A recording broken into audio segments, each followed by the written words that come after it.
today on Nat Chats, I'm going to provide a brief market update and an overview of the strata reforms that are going to be introduced on the 1st of May this year.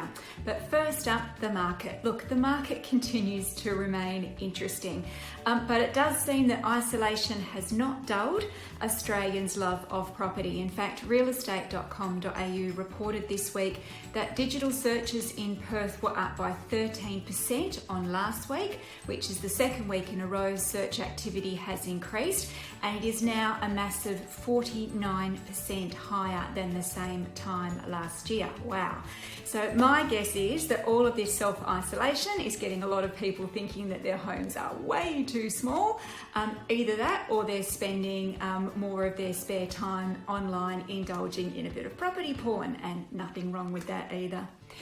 After seeing property sales transaction activity halve at the end of March, early April, REWA actually reported an 8% increase in house sales last week. And we also noticed a jump in buyer inquiries, particularly towards the back half of the week.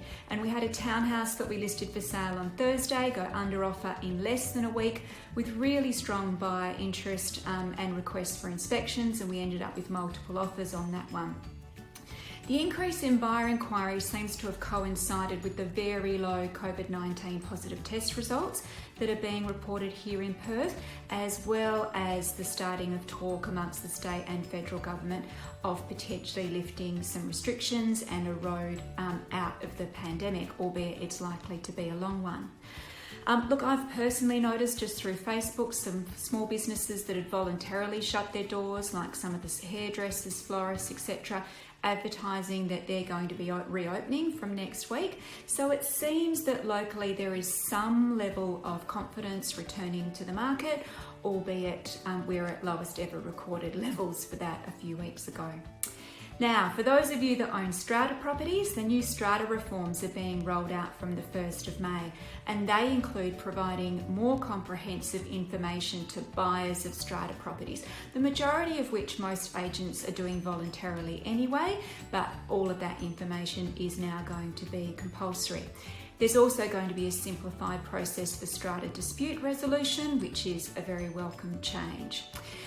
The other big change is that larger strata schemes of 10 lots or more, or with a building value of 5 million or more, are also going to be required now to have 10-year maintenance plans and reserve funds, and they are going to be compulsory if they don't exist already.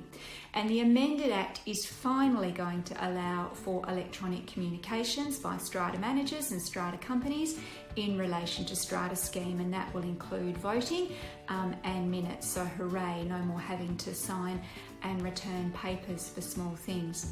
Now, all of the details and information on strata reforms are on a dedicated website, which is strata.wa.gov.au. Now, the other thing is that we're continuing to speak to property owners during this process about their plans to either sell now or after COVID-19, and there's also people asking for advice in relation to renovations and developments, hanging on to their homes, potentially renting, and all sorts of other real estate related issues. So if there's something that you'd like some assistance on and some facts and information to help make a decision, please call me on 0405 812 273 or email me at natalie@belcourtproperty.com.au. We're here to help and very happy to. Have a great day.